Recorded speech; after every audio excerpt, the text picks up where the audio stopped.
Hello and welcome back to my channel. कैसे हैं आप सब। चलिए, जैसे कि हमने सीरीज स्टार्ट किया है महाराष्ट्र स्टेट बोर्ड के लिए 12th स्टैंडर्ड के लिए। सो आज हमारी कहानी शुरू करने वाले हैं, हम अगले चैप्टर की ओर बढ़ने वाले हैं जिसका नाम है स्टेशनरी वेव। स्टेशनरी वेव में गिन के आपको ये 4-5 डेरिवेशंस का ध्यान रखना है। That is formation of stationary wave, condition of node and anti node, study of vibrating string and air columns. तो ये दो हिस्से हैं जिसके आपको स्टडी करनी है। सो लेट्स सी कहानी किस तरह से प्रोपोगेट करती है, किस तरह से हम लोग इसको डील करते हैं। Is it clear? Let's start with the topic. करना क्या है, देखिए स्टेशनरी वेव में सबसे पहला सवाल है that formation of stationary wave. Formation of stationary wave, मैंने जैसे पहले प्रीवियस लेक्चर में कहा है कि फॉर्मेशन ऑफ स्टेशनरी वेव और beat formation in wave motion and 2SHM वाला जो क्वेश्चन है, ये तीनों के तीनों एक ही तरीके से सॉल्व किए जाते हैं। वो तरीका क्या है, आपके पास दो इक्वेशंस होगी, वो दो इक्वेशन को आप ट्रिग्नोमेट्री लगा के ऐड करेंगे और उसके बाद उनकी एक मैक्सिमम एम्पलीट्यूड की कंडीशन होगी, एक मिनिमम एम्पलीट्यूड की कंडीशन होगी। सिंपल, दो इक्वेशन होगी, दोनों को ट्रिग्नोमेट्री लगा के ऐड करेंगे, उसके बाद आपको एक मैक्सिमम एम्पलीट्यूड की कंडीशन होगी और एक मिनिमम एम्पलीट्यूड की कंडीशन होगी। Is it clear? सो यहाँ पे देखिए, यहाँ पे बस आपको तीनों केसेस में क्या ध्यान रखना है कि आपको इक्वेशंस याद होने चाहिए। अगर तीनों के इक्वेशंस याद है तो आप इन तीनों डेरिवेशन को बड़े आसानी से सॉल्व कर सकते हैं। ये तीन डेरिवेशन तीन अलग अलग चैप्टर्स में है, एक ऑसिलेशन में है, एक वेव में है और एक स्टेशनरी वेव में है। तो कहने का मतलब ये है कि अगर आप तीनों में से एक डेरिवेशन, तो मोस्टली कई बार चांसेस होता है, इसलिए आपको इक्वेशन का ध्यान होना चाहिए। अब यहाँ डेरिवेशन देखिए, फॉर्मेशन ऑफ स्टेशनरी वेव, और दो सवाल आपके सामने। करना क्या है formation of stationary wave. Formation of stationary wave में आप देख सकते हैं कि आपके पास दो इक्वेशन है, this is y1 and y2। Stationary wave की क्या खासियत होती है, तो स्टेशनरी वेव जो होता है वो आप समझ लीजिए कि वो इस तरह से प्रोपोगेट करता है। ये होगी सिंगल वेव और दूसरी सिंगल वेव जिसकी फेज डिफरेंट हो और बाकी सब कुछ सेम हो, तो दोनों मिलकर स्टेशनरी वेव बनाते हैं लाइक दिस। ठीक है, इसे स्टेशनरी वेव कहा जाता है। क्लियर है ना? तो स्टेशनरी वेव में मान लीजिए ये आपके पास इक्वेशन 1 है और ये आपके पास इक्वेशन 2 है। आपने इन दोनों इक्वेशंस को सिंपली ऐड किया। आप देख सकते हैं, जैसा मैंने कहा कि ऐड करने के लिए आपको ट्रिग्नोमेट्री का इस्तेमाल करना पड़ेगा, तो आपने यहाँ पे ट्रिग्नोमेट्री का इस्तेमाल किया। Is it clear? और आपने जो ट्रिगो का इस्तेमाल किया sin C plus sin D, तो ये आपके लिए पूरा C बन जाएगा और ये आपके लिए पूरा D बन जाएगा। याद रहे, ये पूरा का पूरा स्ट्रक्चर आपके लिए C है और ये पूरा का पूरा स्ट्रक्चर आपके लिए D बन जाएगा। तो आपने C प्लस D का इवेल्युएशन किया, that is C plus D/2 and C minus D/2, तो आपके पास जो इक्वेशन आता है वो ये आता है। Is it clear? अब करना क्या है, मैंने कहा कि साइन का टर्म छोड़ के बाकी सारा टर्म उठा लीजिए और वो आपका हो जाता है रिजल्टेंट एम्पलीट्यूड। ये जो टर्म आपने बनाया इसे कहा जाता है रिजल्टेंट एम्पलीट्यूड। क्या कहा जाता है? रिजल्टेंट एम्पलीट्यूड कहा जाता है इसे। तो ये आपको एज इट इज लिख लेना है। ठीक है, सो ये आपका हो गया फॉर्मेशन ऑफ स्टेशनरी वेव का इक्वेशन, जिसमें ए का मतलब रिजल्टेंट एम्पलीट्यूड है, एन का मतलब रिजल्टेंट फ्रीक्वेंसी हो जाती है, जो कॉमन होती है दोनों में। ठीक है, तो ये हो गया फॉर्मेशन ऑफ स्टेशनरी वेव। पहला सवाल क्लियर।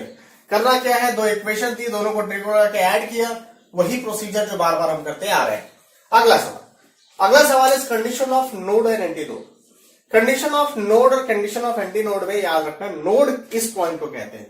ये पॉइंट जो आप देख रहे हैं इसे नोड कहा जाता है, और ये जो मैक्सिमम एम्पलीट्यूड वाला पॉइंट देख रहे हैं आप, इसे एंटी नोड कहा जाता है। मैक्सिमम एम्पलीट्यूड वाला point anti node, minimum amplitude वाला पॉइंट नोड। अब मैक्सिमम एम्पलीट्यूड यानी एम्पलीट्यूड की वैल्यू ये होनी चाहिए और मिनिमम एम्पलीट्यूड यानी एम्पलीट्यूड की वैल्यू 0 होनी चाहिए। तो मान लीजिए एम्पलीट्यूड की वैल्यू 0, एम्पलीट्यूड की वैल्यू 0 ले लेते हैं। तो एम्पलीट्यूड की वैल्यू 0 कब होगी भाई, जब कॉस ऑफ ये वाली सिचुएशन होगी, that is P plus 1 π/2 MP - 1 जो भी हो, तो ये सिचुएशन होगी तो एम्पलीट्यूड 0 होगी। मतलब 0 की जगह ये वैल्यू रखो। जैसे आप रखेंगे देख सकते हैं, कॉस और कॉस कैंसिल हो जाएगा। जैसे कॉस कॉस कैंसिल हो जाएगा, 2a पहले मल्टीप्लाई कर दी तो 0 हो जाएगा। तो आपके सामने जो सॉल्व करने के बाद जो स्थिति आएगी वो ये आएगी। Is it clear? अब इसे थोड़ा डिटेल में सॉल्व करें तो ये हो गया x वो पोजीशन है जहां पे नोड फॉर्म होगा। x वो पोजीशन है जहां पे नोड फॉर्म होगा। ये हो गया कंडीशन ऑफ नोड, कि नोड कब कब फॉर्म होगा इस वेव के लिए। तो ये फॉर्मूला है कि भाई इस सिचुएशन में इस जगह पे नोड फॉर्म होगा। सिमिलरली आपसे पूछा जाए एंटी नोड का फॉर्म होगा, तो फिर से जहां a इक्वल टू 0 लिया था वहीं a equal to maximum amplitude that is 2a ले लीजिए और उसे आप इवेलुएट करिए in the same manner. Same तरीके से अगर आप इवेलुएट करते हैं, इसे सॉल्व करते हैं, तो दिस इज द पोजीशन जहां पे आप एंटी नोड पाएंगे। दिस इज द पोजीशन जहां पे आप क्या एंटी नोड की पोजीशन पाएंगे। Is it clear? तो ये आपके दो क्वेश्चन हो गए जो कॉमन है, याद है, फिर से रिपीट कर रहा हूं, ऑसिलेशन, वेव और वेव मोशन, तीनों में ऐसे क्वेश्चन है, ये आपका ध्यान देना है। Is it clear? चलिए इसे नोट करते हैं। चलिए अगले सवाल की ओर बढ़ते हैं। जैसा आपने देखा फॉर्मेशन ऑफ स्टेशनरी वेव देख चुके, formation of node and anti node, that is condition of node and anti node देख चुके। अब हमारे जो अगला डिस्कशन हम लोग करने वाले हैं वो है स्टडी ऑफ वाइब्रेटिंग स्ट्रिंग। ये स्टडी ऑफ वाइब्रेटिंग स्ट्रिंग क्या होता है जरा देखिए। स्टडी ऑफ वाइब्रेटिंग स्ट्रिंग और एयर कॉलम, ये दोनों एक जैसे सवाल है, मतलब अगर आप एक में कॉन्फिडेंट आ गए तो दूसरा ऑटोमेटिकली आपसे बनने वाला, कोई तकलीफ नहीं जाएगी। तो देखिए जरा स्टडी ऑफ वाइब्रेटिंग स्ट्रिंग क्या कहता है। स्टडी ऑफ वाइब्रेटिंग स्ट्रिंग में आपको जो कंसेप्ट समझना है वो ये है, that is study of vibrating string, जिसकी हम चर्चा करने जा रहे हैं।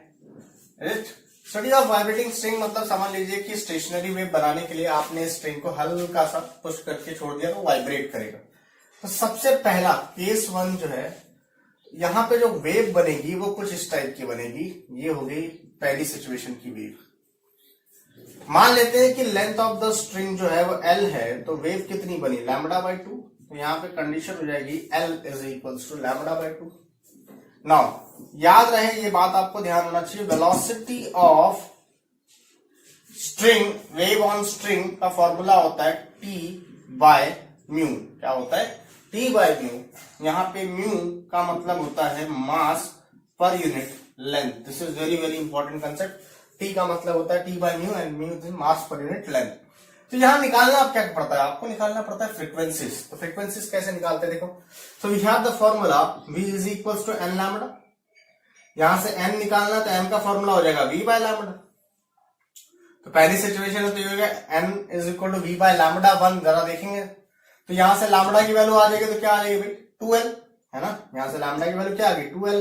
तो लैम्बडा की वैल्यू अगर 2L आ गई, अगर हमने सॉल्व किया तो लैम्बडा की वैल्यू यहाँ पे आ गई 2L। इवेल्युएट किया तो हम लोग इसको सॉल्व कर सकते हैं 1/2L √ T/μ। ये आपका फ्रीक्वेंसी हो गया इस केस का।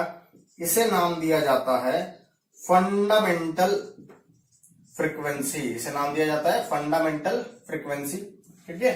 और इसका दूसरा नाम है फर्स्ट हार्मोनिक। क्या कहा जाता है?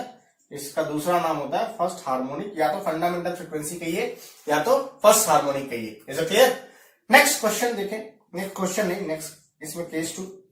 केस टू आपको कुछ बातें याद रखनी कि हर केस में या हर हार्मोनिक में आधी वेव ऐड होगी। क्या याद रखना है?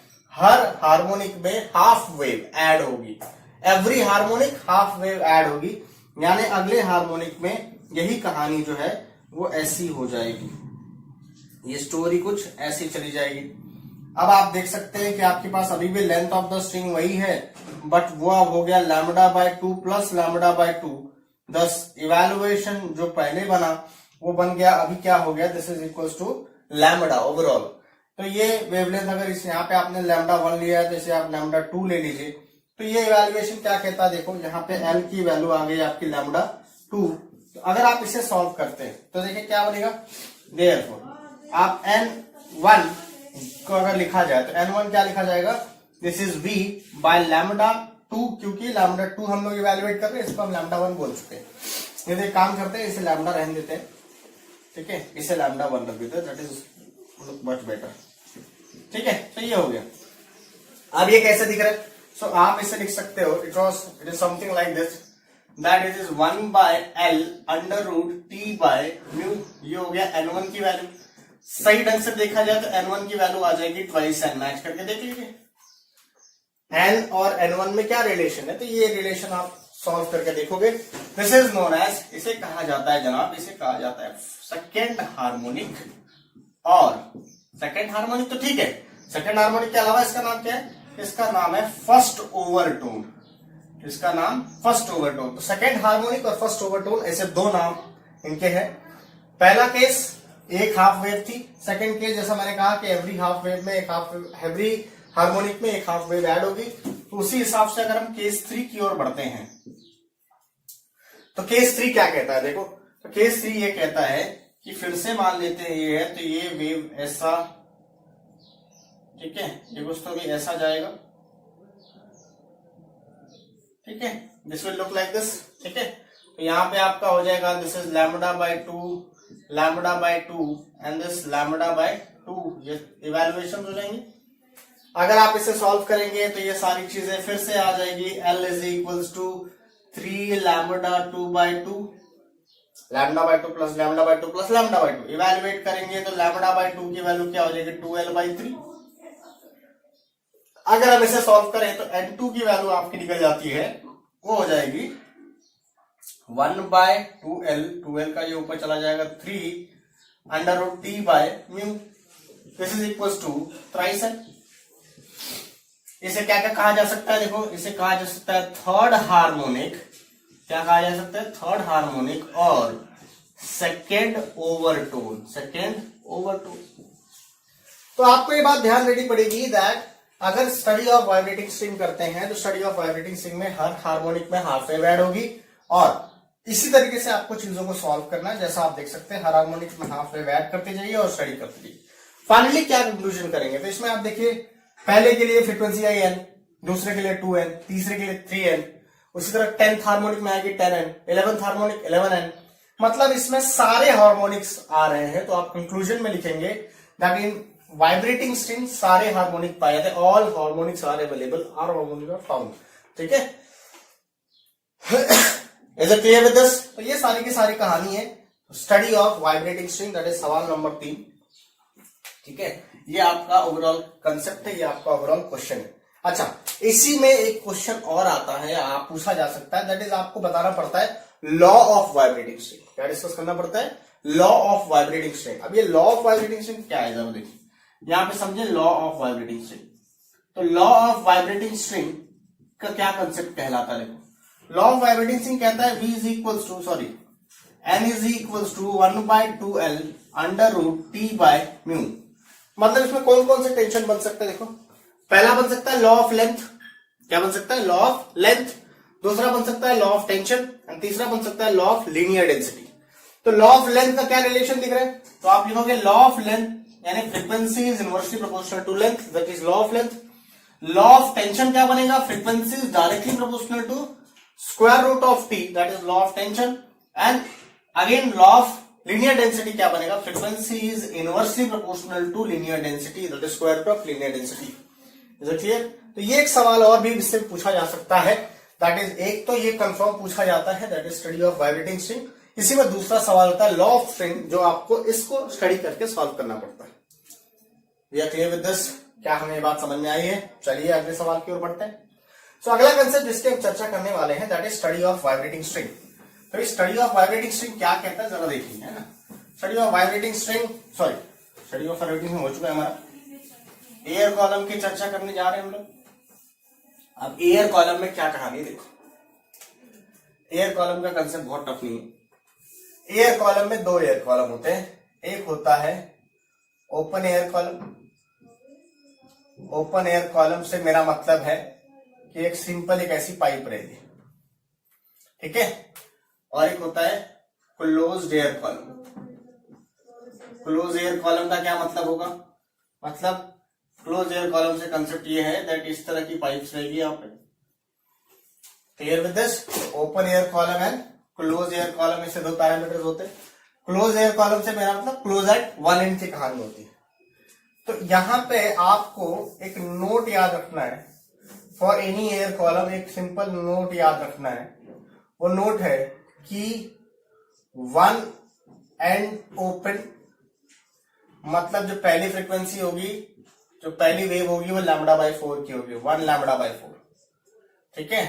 एंड 2 एंड अगर ओपन रहे तो यही हो जाएगा 2 λ/4, ठीक है। एड λ/2 इन ईच हार्मोनिक, ये मैंने पहले ही बताया आपको कि हर हार्मोनिक में आपको हाफ वेव ऐड करनी है, λ/2 ऐड करना है। तो अब देखिए ओपन ऑर्गन पाइप में क्या हो रहा है भाई, केस 1 स्टडी करते हैं। केस 1 यहाँ पे बहुत आसान है, बहुत कॉम्प्लिकेटेड नहीं है, जैसा वो वहां पड़ा वैसा ही है। अब यहाँ पे कितने एंड ओपन है भाई, 2, ये भी है ये भी है। तो क्या कहते हैं, 2 लैम्बडा बाय 4 बनेगा। लैम्बडा बाय 4 कैसे बनता है, ये हो गया आधी के आधी वेव, लाइक दिस। तो मान लीजिए कि लेंथ ऑफ एयर कॉलम जो ले लेते हैं हम लोग, तो अगर आप लेंथ ऑफ एयर कॉलम ले लेते हैं तो लेंथ ऑफ एयर कॉलम ले लिया L, तो ये वेव हो गई लैम्बडा बाय 4 और ये भी वेव हो गई लैम्बडा बाय 4। दोनों को सॉल्व करोगे तो L की वैल्यू क्या हो जाएगी, L की वैल्यू हो जाएगी लैम्बडा बाय 2। इससे आप लैम्बडा निकाल लोगे जैसे पीछे निकालते थे, lambda is equal to 2L। And frequency N की वैल्यू निकालना है तो N की वैल्यू क्या हो जाएगी, N की वैल्यू हो जाती है V बाय लैम्बडा। यहाँ पे V की वैल्यू पुट नहीं करना है, यहाँ V यानी वेलोसिटी ऑफ साउंड है, तो यहाँ पे हो जाता है 1 by 2L, this is V by 2L। ये हो गया आपकी, क्या कहेंगे इसका नाम होगा फंडामेंटल फ्रीक्वेंसी, जैसा कि हमने पिछले पार्ट में देखा था, this is known as fundamental frequency, है ना, फंडामेंटल फ्रीक्वेंसी। अब अगर किसका केस 2, ज्यादा नहीं, दो केसेस डिस्कस करूंगा। इसका केस 2 क्या होगा, देखिए ये तो केस 1 हो गया, आपके सामने यहाँ पे रखा हुआ। केस 2 क्या होगा, केस 2 में ज्यादा कुछ एफर्ट नहीं मारेंगे हम लोग। केस 2 में क्या होगा, देखो केस 2 में लैम्बडा बाय 4 पहले भी था, अभी भी रहेगा, और जैसा हमने कहा है कि हर हार्मोनिक में आधी वेव ऐड हो जाएगी, तो यहाँ पे हम लोग देख सकते हैं कि आधी वेव ऐड कर दी गई है। तो ये डायग्राम ऐसे बन जाएगा, lambda by 4 lambda by 2 lambda by 4, that is lambda by 4 lambda by 2 and this lambda by 4। अब यार अगर इसे इवेलुएट करते हो तो क्या आ जाएगा, देखो lambda by 4 lambda by 2 lambda by 4, that is L की वैल्यू हो जाएगी लैम्बडा, और L की वैल्यू लैम्बडा हो जाएगी तो N की वैल्यू क्या आ जाएगी, N की वैल्यू हो जाएगी V by L। This is the answer. यानी अगर N1 की वैल्यू निकाला तो N1 की वैल्यू यहाँ पे हो जाएगी ट्वाइस है, ये होगी कंडीशन 2। तो आप देख सकते हैं just like open organ pipe में 2 एंड ओपन रहेंगे तो 2 लैम्बडा बाय 4। यहाँ पे देखिए क्या सिचुएशन आता है क्लोज ऑर्गन पाइप में, क्लोज ऑर्गन पाइप का केस 1 लिख लीजिए। तो यहाँ पे क्या होगा, एक ही एंड ओपन है तो 1 लैम्बडा बाय 4 आएगा, तो पहले केस में 1 लैम्बडा बाय 4 वेव बना दो ऐसे, लाइक दिस, ठीक है। तो ये हो गया आपका length of the air column, that length of the air column is this, और ये आपका लैम्बडा बाय 4 हो गया, तो L की वैल्यू आ जाती है लैम्बडा बाय 4। अब यार इसे इवेल्युएट करिए तो सिमिलरली L की वैल्यू क्या आ जाएगी, V बाय 4L, कहानी खत्म। इसे क्या नाम देंगे, फंडामेंटल फ्रीक्वेंसी, और क्या नाम है, first harmonic. Fundamental frequency first harmonic, fundamental frequency second harmonic and first overtone. जैसा वहां नामकरण किया वैसा ही नामकरण, कोई डिफरेंस नहीं। केस 2 क्या होगा इसका पता है, कैसा आप देखते हैं, हर केस 2 में हाफ वेव ऐड होगी, तो ऐड करिए हाफ वेव, लैम्बडा बाय 4 पहले ही था, एक हाफ वेव आपने ऐड कर दी, लाइक दिस, ठीक है। तो डायग्राम इस तरह से जाएगा, लैम्बडा बाय 4 और यहाँ पे आ जाएगा लैम्बडा बाय 2। तो इवेल्युएट करेंगे तो L की वैल्यू यहाँ पे आ जाएगा 3 लैम्बडा बाय 4, तो यहाँ पे लैम्बडा की वैल्यू आ जाएगी 4L बाय 3। सो इसी से अगर आप वेलोसिटी निकालने, सॉरी फ्रीक्वेंसी निकालने जाएंगे तो फ्रीक्वेंसी की वैल्यू आ जाती है 3V by 4L, that is 3 times of N। तो आप लिखेंगे कि आप देख सकते हैं कि पहले का N आया, दूसरे का 3N आएगा, तीसरे का 5N आएगा, चौथे का 7N आएगा। मतलब इसमें जब दोनों एंड ओपन है तो आपको ओपन एयर कॉलम में क्या मिल रहा है, सारे हार्मोनिक्स मिल रहे हैं, लेकिन क्लोज एयर कॉलम में क्या मिल रहा है, केवल ऑड हार्मोनिक्स ही मिल रहा है, केवल ऑड हार्मोनिक्स ही मिल रहा है। This is what the conclusion. बात समझ में आ गई। तो स्टडी ऑफ वाइब्रेटिंग स्ट्रिंग और स्टडी ऑफ एयर कॉलम ये एक जैसे हैं, इनको प्रॉपर ढंग से स्टडी करिएगा। 3 डिफरेंट सवाल है। वाइब्रेटिंग स्ट्रिंग में मैंने एक और सवाल पर चर्चा किया, वो है law of vibrating. Is it clear? Note करिए, अगले सवाल में मिलते हैं। चलिए सो आखिरी सवाल की ओर चलते हैं, जिसका नाम है एंड करेक्शन। जैसा हमने स्टडी ऑफ वाइब्रेटिंग स्ट्रिंग देख लिया, एयर कॉलम देख लिया, अब एंड करेक्शन क्या होता है। तो एंड करेक्शन में आप सिंपली याद रखिए, जितने एंड ओपन रहेंगे उतना लेंथ में एंड करेक्शन ऐड करना है। जैसे मान लीजिए यहाँ पे क्लोज एयर कॉलम है तो भाई ओपन एंड तो एक ही है, तो L प्लस ई लिखा, लेकिन ओपन एयर कॉलम में 2 एंड ओपन है तो L प्लस 2 ई लिखा। तो जितने एंड ओपन रहेंगे उतना एंड करेक्शन आपको ऐड करना है, ठीक है। ये फॉर्मूला कहां से आया, तो हमने अभी निकाला कि fundamental frequency V bye 4L होता है, इसका fundamental frequency V by 2L होता है। तो यहां से V निकालेंगे तो V इक्वल टू 2NL और यहाँ पे 4NL। सॉल्व किया हमने तो 4 and 4 तो गेटिंग कैंसिल हो गया। सॉल्व करेंगे तो दिस इज एंड करेक्शन। जैसा हमने कहा कि एक लेंथ में एक ही ऐड करना, तो यहाँ पे ही ऐड हो गया, यहाँ पे ही ऐड हो गया। इवेल्युएट किया तो and correction for close air column is this one. Similar manner में अगर आप ओपन एयर कॉलम के लिए सॉल्व करेंगे तो यहाँ पे भी 2 और 2 कैंसिल हो जाएगा, लेकिन एंड करेक्शन दो एंड ओपन थे, इसलिए दो जगह एंड करेक्शन लगेगा, तो ये वैल्यू वहां पे ओपन कर दी जाएगी। जब इसे आप सॉल्व करेंगे तो एंड करेक्शन की वैल्यू ऐसी आएगी। Is it clear? इसके अलावा आपको इस चैप्टर में पढ़ना है रेजोनेंस, दैट रेजोनेंस फैक्टर उसमें दिया हुआ है, free vibration and force vibration पढ़ लीजिएगा, क्योंकि वो एक थियरी है जो पूछी जाती है कई बार, वो काफी फेमस थियरी में से एक है।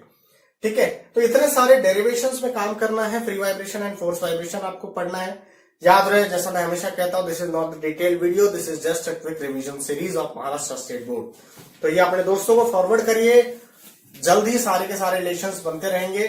आप लगे रहिए और प्रिपेयर करते रहिए, अपने दोस्तों को फॉरवर्ड करते रहिए।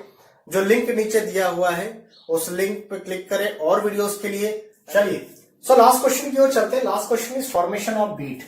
अब फॉर्मेशन ऑफ बीट, ये सवाल देखो, फिजिक्स में 3 सवाल आपको बहुत एक ही पैटर्न का मिलेगा। पहला सवाल दैट इज ऑसिलेशन चैप्टर में था, कंपोजिशन ऑफ 2SHM के नाम पे। ठीक है, दूसरा सवाल यहां पे आप देख रहे हैं फॉर्मेशन ऑफ बीट के नाम पे, जो कि वेव मोशन में है। ठीक है, और तीसरा सवाल जो आप देखोगे आगे चल के, that is formation of stationary wave, जो कि अगले चैप्टर स्टेशनरी वेव में है। इन तीनों चीजों में आपको एक बात ध्यान देनी है कि ऑल द 3 क्वेश्चन, तीनों के तीनों जो सवाल है उनका डिराइव करने का पैटर्न सेम है। पैटर्न क्या है कि आपके पास 2 इक्वेशन रहेगी, वो 2 इक्वेशंस को ट्रिग्नोमेट्रिक तरीके से आपको ऐड करना है and then you have to go further. ठीक है, जैसे मान लीजिए यहां पे फॉर्मेशन ऑफ बीट देखिए, तो आपके पास ये 2 इक्वेशन है, that is y equal to a sin 2 pi n1t और y equal to a sin 2 पाई n2t। इन दोनों को आपको ऐड करना है। ठीक है, अब इन दोनों को आपने ऐड किया, सिंपल ऐड करेंगे तो ये इक्वेशन बनेगा। इस इक्वेशन में आपने क्या किया, sine C plus sine D का फॉर्मूला लगाया। जब आप साइन सी प्लस, आप क्या करेंगे, this is complete C for you, इसे आपने सी बनाया और इसे आप पूरा डी समझेंगे। तो आप sine C plus sine D का जब फॉर्मूला इस्तेमाल करेंगे तो ये इक्वेशन ऐसा दिखेगा। तो याद रहे, उसमें जो साइन वाला टर्म छोड़ के, साइन थीटा वाला टर्म छोड़ के, साइन वाला टर्म छोड़ के बाकी सब जो है वो आपका रिजल्टेंट एम्पलीट्यूड बनेगा। क्या बनेगा? रिजल्टेंट एम्पलीट्यूड बनेगा। करना क्या है, अब इसमें 2 टाइप की सिचुएशन होती है, एक कहते हैं वैक्सिंग, दूसरा कहा जाता है वैनिंग।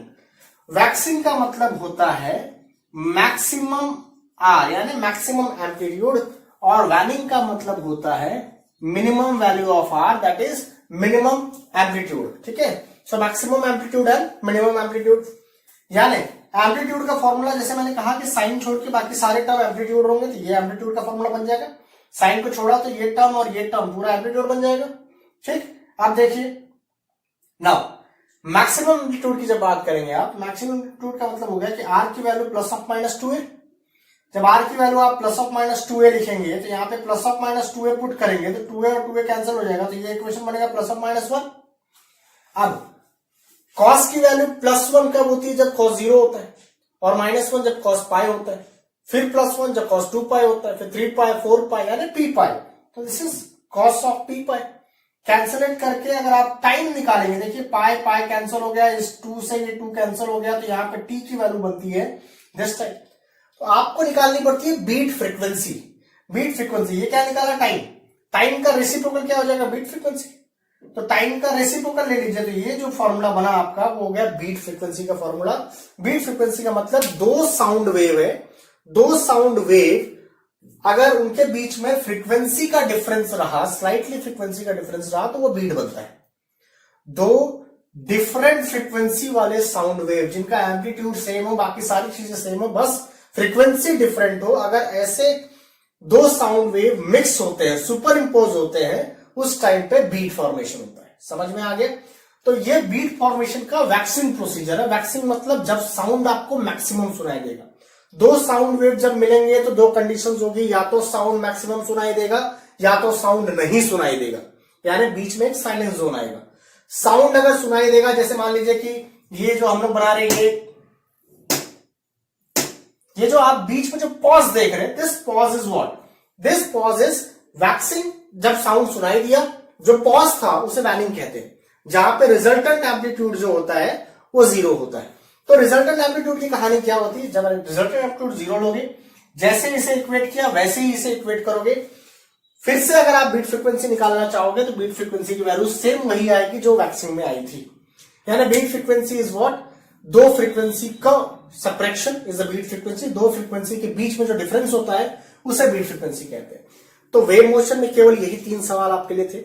छोटा चैप्टर है, इसमें एक क्वेश्चन थियरी है, प्रिपेयर कर लीजिएगा आप लोग। एक रिफ्लेक्शन ऑफ साउंड वेव करके एक थियरी मिलेगी आपको, छोटी सी थियरी है, उसे प्रिपेयर कर लीजिएगा। और खेलते हैं अगले चैप्टर के साथ। चैनल को सब्सक्राइब करिए और अपने दोस्तों को फॉरवर्ड कर दीजिए क्विक रिवीजन सीरीज। अभी जो लिंक आपको दिखाई दे रहा है उस लिंक को क्लिक करिए और वीडियोस देखने के लिए। Thank you so much.